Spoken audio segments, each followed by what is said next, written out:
Clip number 838۔ اس clip میں قرآن پاک کی سورہ طٰہٰ کی آیت نمبر 129 سے 130 تک کی تلاوت، ترجمہ اور تفسیر قرآن صراط الجنان آپ سماعت فرمائیں گے۔ بسم اللہ الرحمن الرحیم۔ ترجمہ، اللہ کے نام سے شروع جو نہایت مہربان رحمت والا ہے۔ وَلَوْلَا كَلِمَةٌ سَبَقَتْ مِنْ رَبِّكَ لَكَانَ لِزَامًا وَأَجَلٌ مُّسَمًّى۔ ترجمہ، اور اگر تمہارے رب کی طرف سے ایک بات پہلے طے نہ ہو چکی ہوتی اور ایک مقررہ مدت نہ ہوتی تو ضرور عذاب انہیں لپٹ جاتا۔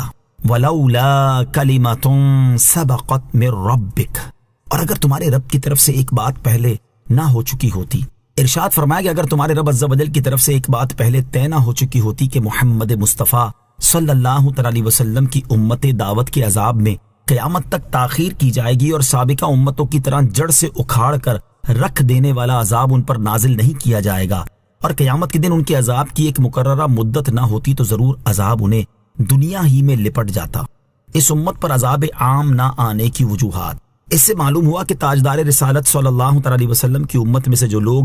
آپ کو جھٹلائیں گے اور آپ پر ایمان نہ لائیں گے تو ان پر دنیا میں ویسا ہی عذاب نہیں آئے گا جیسا کہ پچھلی امتوں کے کفار پر نازل کیا گیا تھا کہ ان کی تمام بستیاں تباہ و برباد کر دی جائیں اور ان میں سے کوئی کافر زندہ نہ بچے۔ مفسرین نے اس کی چند وجوہات بھی بیان کی ہیں۔ نمبر 1، اللہ تعالیٰ کے علم میں ہے کہ ان جھٹلانے والوں میں سے بعض کفار ایمان لے آئیں گے، اس لیے ان پر ویسا عذاب نازل نہ ہوگا۔ نمبر 2، اللہ تعالیٰ جانتا ہے کہ ان جھٹلانے والوں کی نسل میں کچھ ایسے لوگ پیدا ہوں گے جو مسلمان ہو جائیں گے، اس لیے اگر ان پر عذاب نازل کر دیا جائے تو وہ لوگ بھی ہلاک ہو جائیں گے۔ نمبر 3، بعض مفسرین کہتے ہیں کہ اس میں کوئی مصلحت پوشیدہ ہے جو اللہ تعالیٰ ہی کو معلوم ہے۔ نمبر 4، اللہ تعالیٰ مالک و مولا ہے جسے چاہے عذاب دے اور جسے چاہے اپنے فضل کی وجہ سے عذاب سے مستثنیٰ کر دے۔ نمبر 5، علامہ احمد ساوی رحمۃ اللہ تعالی فرماتے ہیں بے شک اللہ تعالیٰ کے علم میں تھا کہ وہ اپنے حبیب علیہ الصلوۃ والسلام کے اکرام کی وجہ سے ان کی امت سے عذاب عام کو مؤخر فرما دے گا، اور اگر یہ بات نہ ہوتی تو اس امت پر بھی ویسا ہی عذاب نازل ہوتا جیسا سابقہ امتوں پر نازل ہوا تھا۔ عذاب مؤخر کرنے کی ایک حکمت یہ ہے کہ جس نے اپنے کفر و معاصی سے توبہ کرنی ہے وہ توبہ کر لے، اور جو اپنے کفر و معاصی پر قائم رہنا چاہتا ہے اس کی حجت ختم ہو جائے۔ لہٰذا ہر عقل مند مکلف کو چاہیے کہ وہ قرآن مجید کی نصیحتوں سے نصیحت حاصل کرے اور قادر و حکیم رب تعالیٰ سے ڈرے اور اللہ تعالیٰ کی اطاعت کرنے اور اس کی بارگاہ میں سر تسلیم خم کرنے کی بھرپور کوشش کرے، اور انسان ہونے، اشرف المخلوقات ہونے اور تمام مصنوعات میں سب سے بہترین ہونے کے باوجود جمادات سے بھی برا نہ بنے کہ قرآن پاک میں ہے کہ اللہ تعالیٰ کے خوف سے پتھر بھی اپنی جگہ سے گر جاتے ہیں اور ان سے بھی پانی جاری ہوتا ہے۔ فاصبر على ما يقولون وسبح بحمد ربك قبل طلوع الشمس وقبل غروبها ومن آناء الليل فسبح وأطراف النهار لعلك ترضى۔ ترجمہ، تو ان کی باتوں پر صبر کرو اور سورج کے طلوع ہونے سے پہلے اور اس کے غروب ہونے سے پہلے اپنے رب کی حمد کے ساتھ اس کی پاکی بیان کرتے رہو، اور رات کی کچھ گھڑیوں میں اور دن کے کناروں پر بھی اللہ کی پاکی بیان کرو، اس امید پر کہ تم راضی ہو جاؤ۔ فاصبر علی ما یقولون، تو آپ ان کی باتوں پر صبر کریں۔ ارشاد فرمایا کہ اے حبیب صلی اللہ تعالی علیہ وسلم، آپ کو جھٹلانے والوں سے عذاب مؤخر کر کے ہم نے انہیں مہلت دی ہے، اب اگر یہ اپنے کفر پر ہی قائم رہے تو ضرور عذاب میں مبتلا ہوں، اس لیے آپ ان کی دل آزار باتوں پر صبر کرتے رہیں یہاں تک کہ ان کے بارے میں کوئی حکم نازل ہو جائے۔ وَسَبِّحْ بِحَمْدِ رَبِّكَ، اور اپنے رب کی حمد کے ساتھ اس کی پاکی بیان کرتے رہو۔ یہاں سے سورج طلوع ہونے سے پہلے، غروب ہونے سے پہلے، رات کی کچھ گھڑیوں میں اور دن کے کناروں پر حمد کے ساتھ اللہ تعالیٰ کی پاکی بیان کرنے کا حکم دیا گیا۔ سورج طلوع ہونے سے پہلے پاکی بیان کرنے سے مراد نماز فجر ادا کرنا ہے۔ سورج غروب ہونے سے پہلے پاکی بیان کرنے سے مراد ظہر و عصر کی نمازیں ادا کرنا ہے، جو کہ دن کے دوسرے نصف میں سورج کے زوال اور غروب کے درمیان واقع ہے۔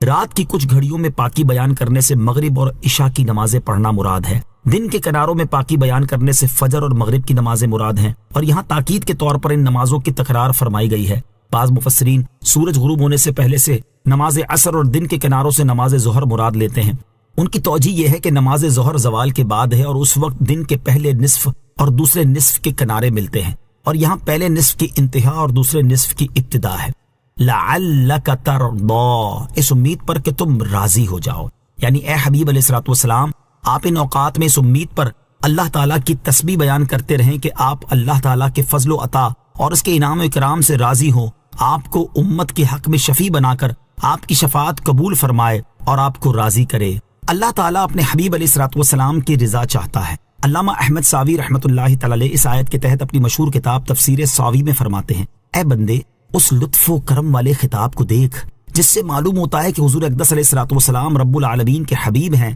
اور ساری مخلوق سے افضل ہیں، کیونکہ اللہ تعالیٰ نے ان سے یوں نہیں ارشاد فرمایا تاکہ میں آپ سے راضی ہو جاؤں، یوں ہی اس طرح کا کوئی اور کلام نہیں فرمایا، جیسے یوں نہیں فرمایا تاکہ آپ کو میری رضا حاصل ہو جائے، بلکہ یوں ارشاد فرمایا ہے لعلک ترضی، یعنی اے حبیب علیہ الصلوۃ والسلام تاکہ آپ راضی ہو جائیں۔ یہاں پر نبی اکرم علیہ الصلوۃ والسلام کا یہ فرمان بھی ملحوظ رہے کہ میری آنکھوں کی ٹھنڈک نماز میں رکھی گئی ہے، اور حضرت عائشہ صدیقہ رضی اللہ تعالی عنہا کا یہ قول بھی پیش نظر رہے جس میں آپ اپنے پیارے محبوب سے عرض کرتی ہیں، یا رسول اللہ صلی اللہ تعالی علیہ وآلہ وسلم، میں حضور کے رب عز و جل کو دیکھتی ہوں کہ وہ حضور کی خواہش میں جلدی فرماتا ہے، بس رسول کریم علیہ الصلوۃ والسلام کو نماز کا حکم اس لیے نہیں دیا گیا کہ ان کی کوئی خطا ہے جو معاف ہو جائے، یا اس لیے نہیں دیا گیا کہ نماز ادا کرنے کی وجہ سے اللہ تعالیٰ ان سے راضی ہو جائے، بلکہ اس لیے دیا گیا ہے تاکہ حضور اقدس علیہ الصلوۃ والسلام راضی ہو جائیں، کیونکہ نماز میں حضور پرنور علیہ الصلوۃ والسلام اپنے رب عز و جل کی بارگاہ میں حاضری دیتے ہیں، جو کہ ان کی آنکھوں کی ٹھنڈک ہے، اور اس امت کے کامل عارف